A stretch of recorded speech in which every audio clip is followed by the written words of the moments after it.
네 번째, 튤립의 네 번째는 I죠, I. 다 풀었으면 irresistible grace. irresistible grace. 정할 수 없는 은혜. 여기 이제 네 번째 교리인데, 우선 얘기하기 전에 한번 봅시다. 우리가 처음에 한 게 total depravity죠. 요거는 뭘 얘기하면 우리의 상태를 우선 어떤가에 관한 내용이었단 말이에요. 근데 두 번째는 U였잖아요. U는 unconditional election 아니야? 그 뭐냐면 무조건적인 선택. 이것은 누가 하시는 일이냐면 하나님, 성부 하나님이 하시는 일이란 말이에요. 우리를 창세전에 하나님이 다 부셔가지고 실력대 하셨다. 그런 얘기죠. 세 번째는 튤립의 L이죠. L은 limited atonement, 제한 속죄라고 그랬어. 요거는 누구하고 관련된 얘기야? 예수님이죠. 예수님의 죽음이 모든 사람을 대상으로 하는 게 아니라 제한적으로 효과를 미친다고 그랬잖아요. 자, 그럼 요번엔 네 번째는 이거죠. 이 irresistible grace. 요거는 누가 하시는 일과 관련 있냐면 성령 하나님과 하시는 일과 관련이 있어요. 그런데 여기 굉장히 재밌는 게, 자, 여기는 우리의 상태인데, 이 튤립의 U는 하나님이 하시는 일과 관련이 있고, limited atonement, 제한 속죄는 예수님과 하시는 일과 관련이 있고, 이 irresistible grace는 누구하고 관련이 있냐면 성령 하나님이 하시는 일하고 이제 관련이 있는 거예요. 그러면 이 은혜는 누구의 은혜냐면 성령 하나님의 은혜인데, 이 은혜의 성격에 따라서 여러 가지 그 학설들이 교리적으로 있어 왔던 거예요. 예를 들면은 제일 유명한 게 이제 협력설이라는 거고, 두 번째는 이제 소극적 긍정설. 이게 뭐냐면 은혜라는 거는 하나님이 우리한테 주시는 선물이라고 그랬어요. 받을 자격이 없는 사람들한테 하나님이 주시는 은혜인데, 이게 우리한테 선물이 떨어질 때 우리는 어떠하게 그걸 받아들여야 되냐 하는 얘기예요. 예를 들면은 협력설이라는 게 뭐냐면 하나님, 성령 하나님 우리한테 은혜를 주시더라도 우리가 받아야 효력이 발생한다 이런 얘기예요. 협력해야 우리도 어떠한 받아들이는 행위가 있어야 효력을 발생한다 이런 얘기. 예를 들면 이런 얘기야. 어떤 사람이 나한테 선물로 뭐 돈을 1억을 주든지 하더라도 내가 받기 싫다 그러면 효력을 안 미치는 거 아니냐 그런 얘기요. 그리고 소극적 비서 그게 아니고 그래도 최소한 그게 나한테 효력이 있으려면 내가 긍정은 안 해도 부정적으로 싫다는 의견을 적극적으로 개진은 안 하더라도 못 이기는 채 받아들이는 어떤 그 행위나 이런 게 있어야 효력을 발생한다 그런 얘기예요. 그래서 이제 그런 거 가지고 옛날에 그 신앙고백서, 빌직 신앙고백서나 이런 데 대해서 악유를 하는 거지. 그런데 검토해본 결과 도로토 신조에서 뭐가 하냐면 저항할 수 없는 은혜다. 이건 무슨 얘기야? 우리가 거부할 수 있거나 그런 게 없다는 게 그냥 하나님이 하시면 즉각 어떻게 효력을 발생한다 이런 얘기. 특히 이제 성령 하나님이 하시는 일에는 우리에게 효과가 미친다. 그런데 우리의 생각으로는 또 이것도 일리가 있는 것 같아. 누가 주더라도 내가 싫다 그러면 그만 아니냐. 무슨 말인지 알아요? 그렇게 되면 자, 그럼 여기서 어떤 문제가 발생하냐면 자 보세요. 이 교리를 만약에 받아들인다면 성령 하나님이 어떤 일을 하시더라도 내가 거부하거나 내가 받아들이지 않으면 이게 100%라고 장담할 수 있어요?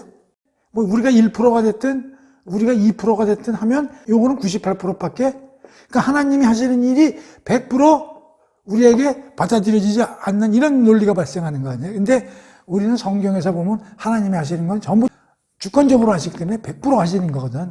그러니까 이건 우리의 공로나 우리의 행위도 어느 정도 하나님이 하시는 일에 요소가 된다는 게 돼버렸기 때문에 하나님의 주권적으로 100% 하신다는 게 망가져 버리기 때문에, 그래서 이거는 전혀 틀린 얘기다. 그래서 그 네 번째 도로토 신조에서 뭐 하냐면 이 irresistible grace, 하나님이나 특히 성령 하나님이 하시는 우리에게 하나님이나 예수님이 하시는 거를 알게 하고 깨닫게 하고 적용하기 위해서 하시는 모든 이런 은혜적인 성격이 100% 성령 하나님의 주권적 걸로 인해서 효과가 발생하지, 우리 스스로가 뭐 어디에 공로가 받아들이고 안 받아들이고 뭐 협력을 하고 안 한 거하고는 전혀 관계가 없다 그런 얘기예요. 그런데 이제 지난 시간에도 조금 얘기를 했지만 우리가 이제 믿게 되고 거듭나게 되고 하려면은 우리가 오더 오브 셀베이션에서도 하나님의 부르심에는 두 가지가 있고 일반적인 부르심과 효력 있는 부르심. 일반적인 부르심은 이건 모든 사람들에게 하시는 게 일반적인 부르심이라고 그러는 거고 효력 있는 부르심은 이제 택자. 우리가 앞에서 두 번째에서 배운 unconditional election. 하나님이 선택한 자들에게는 효력 있는 부르심이 되어 있는데 여기서의 차이점은 뭐냐면 여기에 대해서는 반응이 안 오고 여기에 대해서 이제 반응이 이제 오게 된다 이런 얘기지. 그런데 효력 있는 부르심으로 돼서 리스판스를 하더라도 대개가 일반적인 부르심을 통해서 택자들은 효력 있는 부르심으로 응하게 되기 때문에 이런 절차를 거치는데 이 성경의 일반적인 부르심에 관련된 규절이 많다고. 그러니까 그걸 사람들이 보면 아니야 예수님이 하나님이 이렇게 부르시는데도 불구하고 결론적으로 하나님한테 안 오는 사람도 있지 않느냐. 그러니까 하나님이 주시는 이런 은혜가 100% 달성되는 건 아니지 않느냐라고 얘기를 할 수가 있지만 그건 잘못된 거다 이런 얘기지. 이 일반적인 부르심은 하나님이 어떤 분인가를 모든 사람에게 알리는 효과가 있대. 그것이 실제적인 구원과 생명에 이르는 효과는 택자들에 의한 반응이 일어나는 효력 있는 부르심으로 일어나는데 이런 사람들은 하나님이 사전에 선택한 사람들에게 이루어지고 이런 사람들이 믿게 되고 반응을 한다 이런 얘기죠. 모든 사람들이 아니라. 그럼 여기에 해당하는 사람들은 앞에서 말한 하나님의 택자들이죠. 그래서 저항할 수 없는 은혜에 대해서 교리적으로 반박하는 그런 많은 교리의 역사가 있었지만 도로서 총회에서 아니다. 이것은 하나님이 주시는 은혜는 우리가 저항할 수 없는 거다. 다시 말하면 성령 하나님의 주권적인 하시는 일이다라는 게 네 번째 교리다 이런 얘기. 그러니까 결론적으로 얘기하면 이거예요. 성부, 성자, 성령께서 하시는 이 일, 사역은 여기에 우리들이 있으면 이게 100%라는 거죠. 우리는 0%라는 거예요. 그러니까 우리가 모든 걸 거듭나고 믿게 되고 전부 여 세 분이 하시는 100%에 대해서 되는 거지. 우리는 여기 우리의 공로나 행위는 0.0001%도 안 된다는 거예요. 오케이? 근데 이게 인간이 받아들이기 굉장히 우리도 생각이 있고 자유의지가 있고 이런데 아니 그럼 우리 로봇이냐 이런 이제 얘기가 나오기 때문에 받아들이기 어려운 건데 결론은 뭐냐?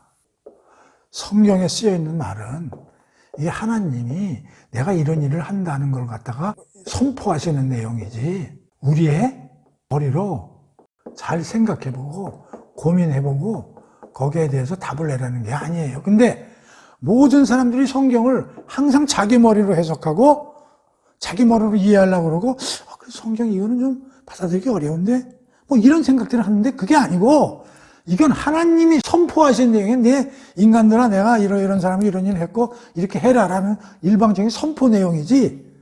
최근에 재미난 게 뭐냐면 어떤 스님이 요한복음 1장의 그 말씀을 가지고 자기가 색다른 해석이라고 그러고 유튜브에 올라와 있는데 그게 잘못된 거라는 게 그게 요한복음이 됐건 요한복음도 성경인데 그건 우리 인간이 우리 머리로 그걸 해석하라는 뜻이 아니고 하나님이 일방적으로 선포하신 글이에요. 그러니까 그걸 받아들이느냐 안 받아들이느냐를 결정을 해야지 그걸 가지고 성경을 사람들이 잘 보세요. 성경은 1. 받아들이느냐 나는 싫다. 이걸로 결정하면 되는 것이지 이걸 내가 머리로 생각해서 요거는 괜찮은 것 같고, 요거는, 이런 식으로 성경은 해석하면 안 된다는 거예요. 근데 우리는 일반적으로 모든 서적이나 이런 걸, 그것도 어떤 인간들이 전부 쓴 책을 기준으로 하기 때문에, 그건 저자인 그 사람 생각이고 나는 또 이렇게 생각할 수 있지. 그런 버릇과 습관이 돼 있기 때문에 성경도 그렇게 해석을 하는데 전혀 그렇게 해석하면 안 된다. 차라리 성경을 내 머리로 해석하려고 그러지 말고, 마음에 안 들면 버리라는 거예요. 성경은 받아들이는지 못 받아들이는지 둘 중에 하나지. 그걸 야리꾸리하게 해석을 해가지고 어떤 귀절의 하나님의 뜻은 100인데 요걸 어떤 거는 하나님 생각도 좀 일리는 있네. 그리고 거기다 30% 정도를 쌍댓글 섞어서 이렇게 해석을 한단 말이지. 그래서 내가 항상 얘기하면 성경은 혼자서, 초보자들은 혼자서 읽으면 이렇게 돼버린다는 거예요. 이래. 오류에 빠진다는 거죠. 그러니까 우리가 여기서 지금 5대 신조에서도 지금 공부하고 있지만 모든 게 다 우리 생각하고 조금씩 달라요. 완전 타락. 우리 생각, 우리가 조금이라도 괜찮은 게 있는데 이런 생각이 일반 사람은 대다수 생각이에요. 그러니까 성경적인 생각하고 전혀 틀린 거지. 두 번째, unconditional election. 하나님이 사전에 모든 걸 택했다. 근데 우리는 하나님이 아무리 전지전능하더라도 저 사람이 앞으로 20살이 됐을 때, 30살이 됐을 때 하나님을 믿을 거야. 그걸 미리 아시니까 미리 그걸 선택한 거지. 그것도 전혀 모르는데서 어떻게 선택하셨나. 이렇게 생각하거든. 근데 그것도 틀린 거라고. 예수님이 돌아가신 것도 마찬가지야. 예수님은 모든 사람을 위해서 십자가에 돌아가신 거지. 꼭 하나님이 예수님께 준 일단의 사람들에게만 효과가 미치는 제한 속죄냐. 그것도 사람들이 그건 나는 그렇지 않다. 이렇게 생각하는 사람들이 많아요. 근데 성경은 그렇게 해석을 하면 안 된다는 거지. 그것도 마찬가지야.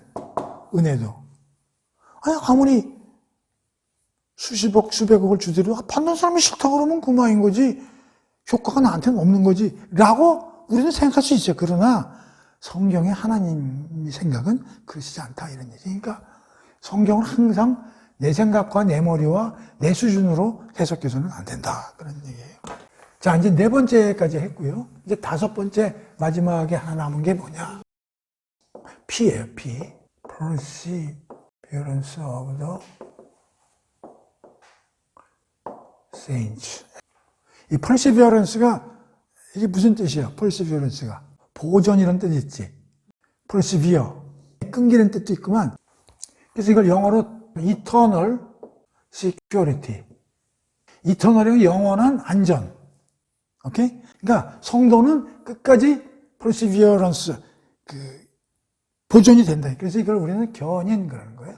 그러니까 하나님이 일단의 사람을 선택했으면 그 사람들 어떻게? 끝까지 예수님이 지난 시간에 우리가 요한복음에서 배웠지만 하나님이 나에게 주신 모든 사람들 내가 모두 다 받아들이고 한 사람도 나고 없이 한 사람도 뺏기지 않고 끝까지 내가 보존해서 마지막 날 영생을 완성시킨다. 그런 이제 예수님이 말씀하신 이게 바로 견인의 교리다. 그런 얘기. 그러니까 한번 붙들리면 꽉 그냥 놓지 않는다는 거죠. 근데 이제 이 교리를 잘못 이해하는 수가 있어요. 이게 뭐냐면 내가 세례받고 거듭났으니까 이제는 어떻게 됐어? 하나님, 예수님, 성령님이 꽉 붙들고 있으니까 이제 무슨 짓이든지 해도 괜찮겠네.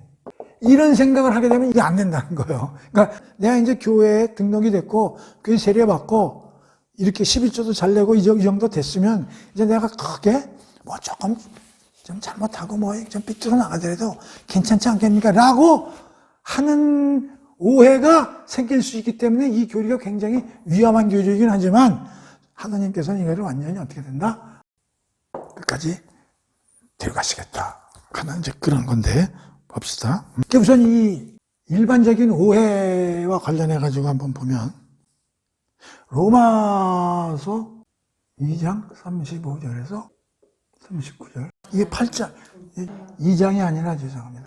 그러니까 이제 여기 보면은 거기 환난, 곤고, 박해, 기근, 적신, 위험, 갈등, 칼 이러한 것들이 우리에게 닥쳐오더라도 예수 그리스도가 있기 때문에 우리는 능히 이겨낼 수 있다. 그러니까 무슨 얘기냐면 우리가 견인돼 있다고 그러더라도 우리가 세상을 살면서 이런 각종 위기 상황이 완전히 사라진다. 그런 뜻이 아닌 걸 알아야 돼요. 그러니까 견인됐으면 우리 완전하게 어린아이들을 엄마가 이렇게 딱 품에 안고서 이렇게 하듯이 우리는 계속 보호받아야 되는 거냐. 그런 뜻이 아니라는 거예요. 그 다음에 이 견인교리는 단지 그리스도인이라는 이유만으로 언제나 죄에 빠지지 않도록 보호받는 뜻은 아니다. 그러니까 죄에서 죄를 100% 짓지 않는다. 그런 뜻도 아니에요. 우리 죄를 집니다. 다만 우리는 어디서 빠져나왔어요? 죄의 세력하에서 우리가 엑시트 됐다 이런 얘기죠. 그러나 우리는 항상 육신 속에는 죄를 짓는 습관이나 이런 건 항상 남아있는 거예요.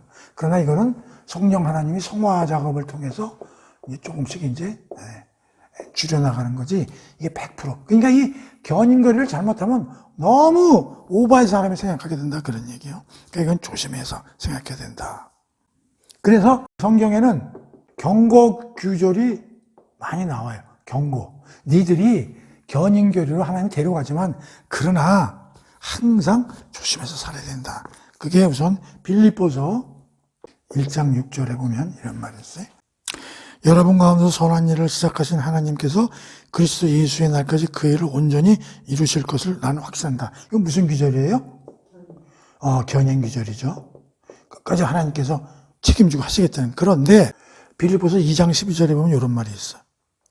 사랑하는 나의 형제들이여, 여러분이 항상 순종해 왔듯이 내가 여러분과 함께 있을 때만 아니라 내가 없을 때에도 더욱더 순종함으로써 두렵고 떨리는 마음으로 자신의 구원을 계속 이루어 가도록 하라. 그러니까 여기서 견인결의로 얘기를 하지만 여기 2장 12절에서는 그렇다고 그래서 지멋대로 행동하고 날뛰어서는 안 되고 항상 두렵고 떨리는 마음으로 구원을 이루라. 그러니까 예수 그리스도의 백성으로서, 신자로서 항상 남한테 걸맞는 그런 생활을 항상 하고 있나 안 하고 있나를 자신을 살펴서 예의주시하고 항상 두려운 마음을 가지고 행동을 해나가라, 그런 얘기예요. 견인교리가 있음에도 불구하고. 오케이? 그러니까 이제 사람들이 뭐냐면 여기선 견인교리가 100% 있는데 또 이런 데 보면 또 잠깐만 두렵고 떨림으로 구원을 했으면 이렇게 해서 상충되는 게 아니냐, 이렇게들 이제 얘기하는 사람들이 있는데 그게 아니고 견인거래는 확실한데 이것만 있으면, 이 기절만 있으면 어떻게 돼? 성도들이 안일하게 되죠. 그래서 항상 성경 곳곳에는 그렇더라도 항상 네 삶을 잘 들여다보라는 이러한 경고 규절들이 많이 도사리고 있다, 그런 얘기예요. 그렇다고 해서 그게 견인교리를 없애는 거야, 그건 아니다, 그런 얘기예요. 그래서 이제 그 견인교리에 대한 이제 빌립보서 1장 16절이 이제 견인교리에 대한 중요한 거고, 그 다음에 이제 요한복음 10장에 27절에서 30절도 견인교리에 대해서 쓰여 있는 기절이에요. 자, 봅시다. 내가 한번 읽어볼게요. 내 양은 내 음성을 들으며 나는 그들을 알며, 예수님 말씀, 그들은 나를 따르느니라. 내가 그들에게 영생을 주노니 영원히 멸망하지 아니할 것이요 또 그들을 내 손에서 빼앗을 자가 없느니라. 그들을 주신 내 아버지는 만물보다 크심에 아무도 아버지 손에서 빼앗을 수 없느니라. 나는 아버지의 하나니라. 이제 끝까지 예수님이 책임지시겠다, 그런 얘기고요. 그 다음에 이제 로마서 8장에 35절, 39절 아까 봤죠? 우리에게는 그러한 여러 가지의 그 위험이 닥치더라도 그리스도 예수 안에 있는 하나님의 사랑에서 어떠한 누구도 끊을 수 없다, 그런 얘기가 이제 있는 거고요.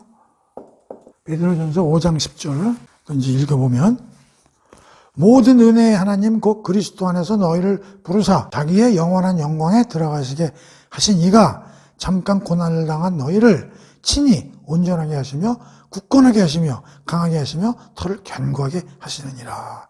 그런 얘기예요. 그래서 이런 것들이 다 견인 규절들이다. 그러나 곳곳에 얘기했지만 경고 규절이 항상 함께 존재한다는 사실을 알아야 돼요. 이것은 우리로 하여금 오버하지 않게 하기 위한 그런 것이다. 자, 그래서 굉장히 많은 규절이 있는데, 자, 전반적으로 이걸 정리를 해보겠습니다. 우리가 이제 여기 성경이 있고요. 이건 하나님이 주신 말씀이죠. 누구를 통해서? 이건 주로 선지자들 통해서 하나님의 이런 말씀에서 성경이 이제 우리가 수많은 이제 기록을 갖고 있는 거예요. 그런데 이게 굉장히 방대하다고요, 내용이. 이 내용이 주제별로 딱딱 분리해서 이게 설명되어 있지가 않다고요. 그렇기 때문에 전체적인 왁구를 우리가 정확히 알려고 그러면 이거를 분류를 해야 돼요. 예를 들면 하나님, 예수님, 성령님, 그 다음에 인간, 타락, 그 다음에 구원, 그 다음에 교회, 종말, 이런 식으로 쫙 구분을 해가지고 성경이 이렇게 있으면 1권부터 66권까지 여기서도 하나님이 나올 수 있고 2권에서도 하나님 얘기가 나올 수 있고 66권에서도 하나님 얘기가 나올 수 있고 쫙 퍼져 있다. 그래서 이거를 그럼 하나님에 대한 걸 66권 쫙 뽑아. 그래서 여기서 공통된 원리 설명을 해가지고 여기다 쫙 이렇게 간단하게 설명할 필요가 있는 거야. 왜냐하면 그래야 우리가 이해하기가 쉽고. 그걸 우리는 교리 그런다고. 그럼 예수님이다.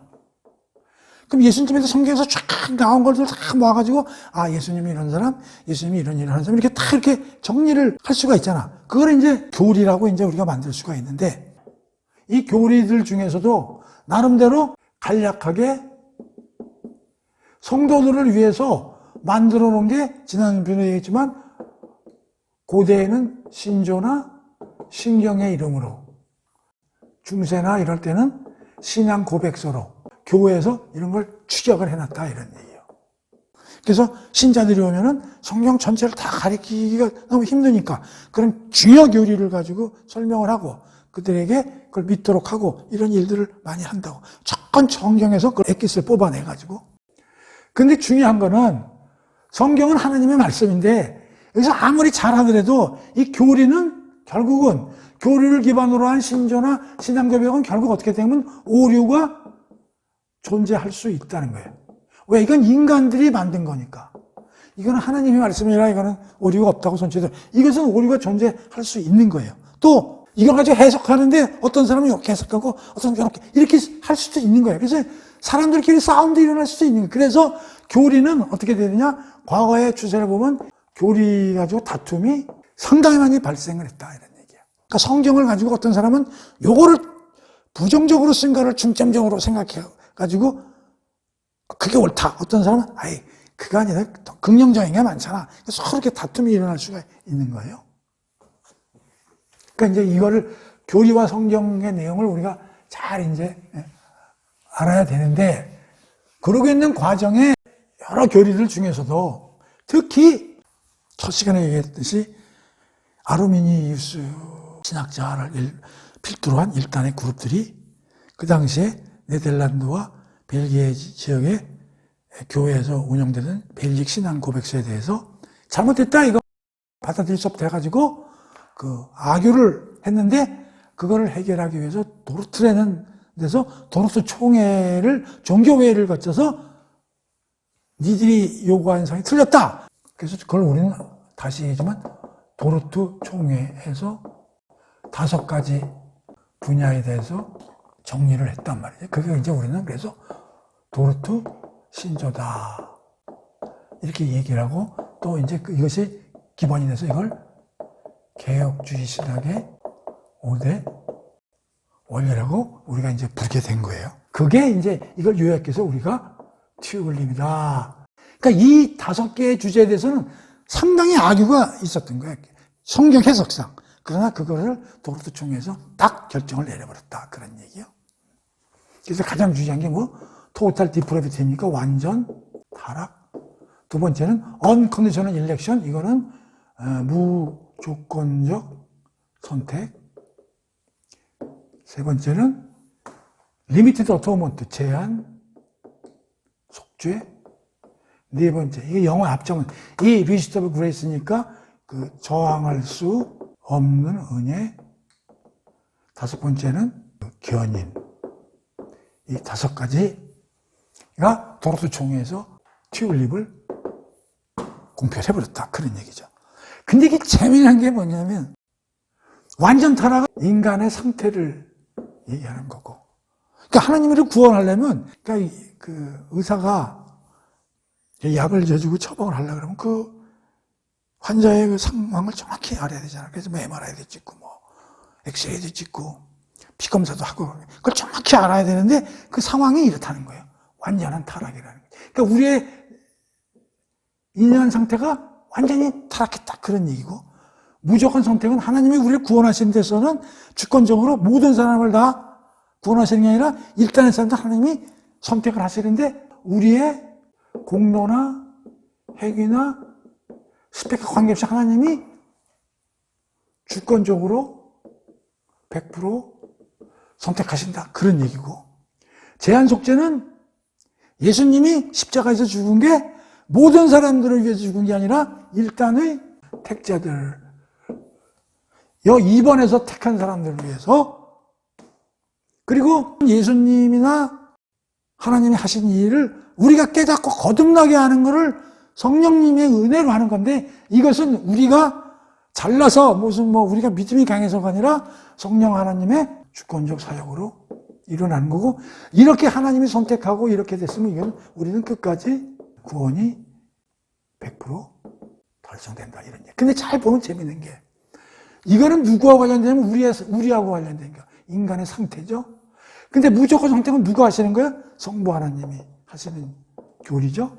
제한 속죄는 누가? 이건 예수님이 죽은 거 하는 예수님의 사역과 관련되는 거죠.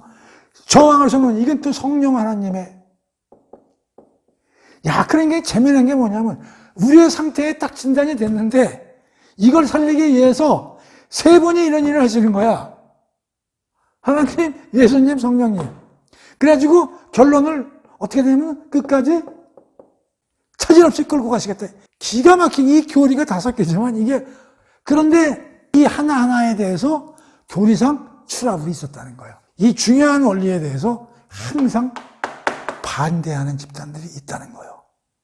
완전 타락? 아니야. 우리 선한 사람 많은데, 우리 애기 산부인과 가서 지금 나한테 얼마나 귀여운데, 걔가 왜 타락했다는 거야? 저 이해할 수 없어, 그런 이야기.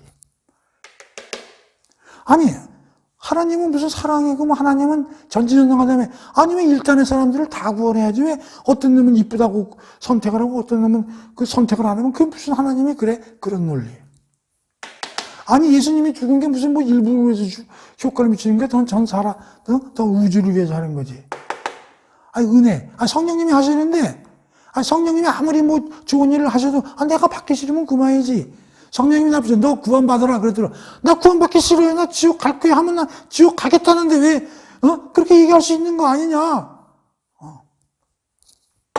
성경에 보면은, 견인 규절도 있지만, 한 번 믿었다고 해서 100% 하나님이 끌고 가시지 않는 규절들도 많이 나오는데 100% 견인되는 거하고 틀린 거냐, 이런 반대 논리들이 있어 왔다는 거죠. 그런데 이것을 튤립이라는 도르트 신조에서 딱 정리를 하고, 이런 반대파들의 집단 존재를 어떻게 해서 너희는 틀렸다 라고 정죄를 한 하나의 역사적인 사건이에요. 역사적 종교회의죠. 그게 도르트 신조다, 그런 얘기예요. 그래서 이것은 지금도 여기에 대해서 반대하는 사람이 있어요. 교회 다니는 사람도, 신학자들 중에서도. 아무리 도르트 총회에서 이렇게 하더라도 그건 니들 생각이지 난 싫어 라는 사람도 있다고. 항상 이단은 있게 마련이고. 로레스 씨가 있는데 9명이 진짜다 그래도 한 명이 내가 보기엔 가짜인데, 그 사람 가짜인가 어쩔 수 없지. 어떡하겠어요. 그러나 이게 나오게 된 배경은 이렇다. 그래서 이걸 왜 오늘 우리가 특별 시간을 지금 내서 공부를 했냐면, 요한복음을 공부하는데 여기서 2번하고 5번인 얘기가 나왔기 때문에, 예수님이 뭐라고 그러냐면, 하나님이 나한테 보낸 사람은 내가 하나도 잊어먹지 않겠다. 그게 뭐야? 하나님이 나에게 보낸 사람은 하나님이 선택해서 나에게 보낸 사람, 그건 2번을 얘기하는 거고, 끝까지 내가 뺏기지 않고 데려가겠다는 거는 5번과 관련되는 이야기이기 때문에, 그래서 2번하고 5번만 얘기할 수가 없으니까 전체적인 이걸 머릿속에 넣어놓으면, 우리가 성경을 아는데 굉장히 도움이 돼. 이 5가지 얼마나 중요해. 우리의 상태, 하나님이 하시는 일, 예수님이 하시는 일, 성령님이 하시는 일, 그래서 우리에 대한 결과. 다 죽은 놈을, 100% 죽은 놈을, 영적으로야, 육체적으로는 영적으로 다 죽은 놈을 하나님이 그걸 일단의 애들을 골라가지고 당신의 기쁘신 뜻대로 예수님을 보내서 십자가에서 죽고 부활시켜서 그 죽은 놈들이 가지고 있는 죄를 예수님에게 집어넣어서 사하게 하고, 예수님이 하신 의로운 놈을 그들에게 주어서 의롭게 하고, 그래서 그런 모든 것들을 성령으로 하여금 성령 하나님을 우리에게 알고 깨닫게 하기 위해서 거듭나게 하셔가지고 끝까지 데려가시겠다, 이거요. 신조가 아주 깨끗하게 클리어해야 되잖아. 그래서 삼위일체 하나님도 여기서 우리가 알 수 있는 거고, 삼위일체 하나님이라는 것도 우리가 이 오대신조 튜올립이 되는 게 이래서 딱 아주 오대신조 이렇게 설명하는 사람 별로 없어요. 딱 그러니까 우리의 상태, 하나님, 예수님, 성령 하나님 하시는 일. 그래서 우리의 결과 열매 딱 끝나. 그래서 이 튜올립을 잘 공부를 해놓으시면 그 성경 공부하는데 굉장히 도움이 많이 된다. 그리고 성경 전체 우리 구원과 관련해서 큰 픽처가 한눈에 딱 들어온다. 오케이? 그래서 오늘은 여기까지 하겠습니다.